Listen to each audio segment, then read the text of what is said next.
India से USA जाना चाहते हैं दोस्तों, लेकिन यूएसए का जो एप्लीकेशन प्रोसेस है उसको देखकर कई बार डर लगता है कि इंटरव्यू क्लियर होगा कि नहीं होगा। एंड क्या क्या स्टेप्स हमें फॉलो करने पड़ेंगे, एप्लीकेशन प्रोसेस के बारे में नहीं पता है। तो दोस्तों ये वीडियो सिर्फ आपके लिए है, क्योंकि इसमें मैं बात करने जा रहा हूँ कि किस तरह आप आपका यूएसए का वीज़ा बहुत ही सिंपल तरीके के साथ ले सकते हो। क्या क्या डॉक्यूमेंट्स आपको चाहिए, कितनी आपकी एम्बेसी फीस होती है, एंड कौन कौन से स्टेप्स हैं जो आपको फॉलो करने पड़ते हैं इंटरव्यू देने के लिए। तो चलिए दोस्तों स्टार्ट करते हैं आज की वीडियो। एंड दोस्तों वीडियो का कोई भी पार्ट आप मिस मत कीजिएगा, ताकि कोई भी इंपॉर्टेंट इन्फॉर्मेशन आपसे मिस ना हो। सबसे पहले हम बात करते हैं दोस्तों कि आपकी यूएसए की इंटरव्यू की कॉस्ट कितनी आती है। आपकी जो एम्बेसी फीस होती है वो $185 होती है, जो आपको पे करनी पड़ती है आपके इंटरव्यू के लिए। तो चलिए दोस्तों अभी बात करते हैं कि यूएसए वीज़ा अप्लाई करने के लिए कौन कौन से डॉक्यूमेंट्स रिक्वायर्ड होते हैं। दोस्तों बहुत ही बेसिक डॉक्यूमेंट होते हैं, कोई ज़्यादा डॉक्यूमेंट्स आपको नहीं चाहिए। काफ़ी लोगों को होता है कि हमें बैंक स्टेटमेंट सबमिट करनी है, हमें आईटीआर सबमिट करनी है। कोई भी डॉक्यूमेंट आपका सबमिट नहीं होता है आपकी एप्लीकेशन अप्लाई करते टाइम। आप जब इंटरव्यू के लिए जाते हो तो आपको सिर्फ चाहिए आपका अपॉइंटमेंट कन्फर्मेशन, आपका वैलिड पासपोर्ट जो मिनिमम 6 महीने वैलिड होना चाहिए, एंड 2 ब्लैंक पेजेस उसमें होने चाहिए। उसके बाद दोस्तों आपको चाहिए होता है आपका DS-160 की कन्फर्मेशन। DS-160 आपका एक फॉर्म होता है जिसमें आप कंप्लीट डिटेल्स मेंशन करते हो। आपकी वर्किंग डिटेल्स उसमें आती हैं, आपके ट्रैवल डिटेल्स उसमें आती हैं, आपके पासपोर्ट की डिटेल्स उसमें होती हैं, एंड आपकी अगर कोई प्रीवियस ट्रैवल हिस्ट्री है, और किस लैंग्वेज में आप आपका इंटरव्यू अपीयर करना चाहते हो, हिंदी में देना है, इंग्लिश में देना है या पंजाबी में देना है, वो चीज़ें भी आपकी डीएस में मेंशन होती है। तो DS-160 फॉर्म की कंफर्मेशन वहाँ पे सबमिट होती है। कोई भी सेपरेट से डॉक्यूमेंट देने की आपको नीड नहीं होती है दोस्तों, और ना ही आप कहीं भी डॉक्यूमेंट अपलोड करते हो। लेकिन दोस्तों अगर आप चाहो, टोटली ऑप्शनल डॉक्यूमेंट है, आप आपकी बैंक स्टेटमेंट साथ ले जा सकते हो, बट ना तो वीज़ा ऑफिसर उसके बारे में पूछेगा।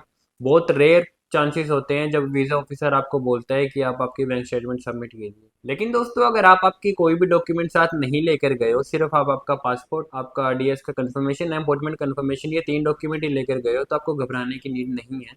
अगर वीज़ा ऑफिसर आपको बोलता है कि आप आपकी बैंक स्टेटमेंट शो कीजिए, तो आप उनको सिंपली बोल सकते हो कि ऐसा कुछ भी आपकी इंस्ट्रक्शंस में मेंशन नहीं था कि मुझे बैंक स्टेटमेंट साथ लानी है, इस वजह से मैंने उसको कैरी नहीं किया है। लेकिन अगर आपको चाहिए तो वाया ईमेल में आपको वो चीज़ शेयर कर सकता हूँ, लेकिन करंटली मेरे पास वो अवेलेबल नहीं है। दोस्तों जब भी आप इंटरव्यू दे रहे हो तो सिर्फ कॉन्फिडेंस उन्होंने चेक करना है। डॉक्यूमेंट्स भी आपको कई बार इसी चीज़ के लिए मांगता है, ताकि आपका जो कॉन्फिडेंस का लेवल हो उसको वो मेजर कर पाए। तो चलिए दोस्तों अभी बात करते हैं कि यूएस वीज़ा अप्लाई करने के लिए कौन कौन से स्टेप्स हमें फॉलो करने पड़ते हैं। दोस्तों सबसे पहला काम आपको करना है कि आपको DS-160 फॉर्म सबमिट करना है। उसमें सभी डिटेल्स आप प्रॉपरली फिल कीजिए एज पर योर डॉक्यूमेंट्स, क्योंकि आपका कोई भी डॉक्यूमेंट नहीं जाता है, लेकिन आपका डीएस ही आपको रिप्रेजेंट करता है। वहाँ पे जो भी डिटेल्स आप उसमें मेंशन करते हो, उन्हीं के बिहाफ पर वीज़ा ऑफिसर आपसे क्वेश्चनिंग करता है। तो जो आपका DS-160 का फॉर्म होता है वो आप ध्यान रखें कि वो आपका as per your knowledge correct होना चाहिए, कोई भी मिस इन्फॉर्मेशन उसमें मेंशन ना करें। उसके बाद दोस्तों जैसे ही आप आपका डीएस सबमिट कर देते हो, आपको एक कंफर्मेशन नंबर जनरेट होता है। उस नंबर के साथ आपको आपकी अपॉइंटमेंट उठानी है। उसके बाद दोस्तों आप आपका यूएस ट्रैवल डॉक्स पे अकाउंट क्रिएट कीजिए, जिसमें आपको पासपोर्ट की डिटेल्स मेंशन करनी है, एंड अपॉइंटमेंट के लिए वहीं पर आपको एम्बेसी फीस पे करनी होगी। जैसे ही दोस्तों आप आपकी फीस पे कर लेते हो, वो आपको रिडायरेक्ट कर देता है आपके अपॉइंटमेंट बुक करने के लिए। उसके बाद दोस्तों आपको ओएफसी एंड काउंसलर 2 सेक्शन के स्लॉट बुक करने होते हैं, एक आपके बायोमेट्रिक के लिए, एक आपके इंटरव्यू के लिए। आपकी जो बायोमेट्रिक्स की डेट उठेगी दोस्तों वो वीएफएस की उठेगी, एंड जो आपकी इंटरव्यू की डेट्स है वो आपको कॉन्सुलेट या आपको एम्बेसी की मिलेगी। एंड दोस्तों जिस दिन आप इंटरव्यू के लिए जाते हो उस दिन आपको 2 चीज़ें करनी है। तो आपका कॉन्फिडेंस होना चाहिए, और कोई भी एक्स्ट्रा डॉक्यूमेंट्स आपको कैरी नहीं करने हैं जो अननेसेसरी डॉक्यूमेंट्स होते हैं।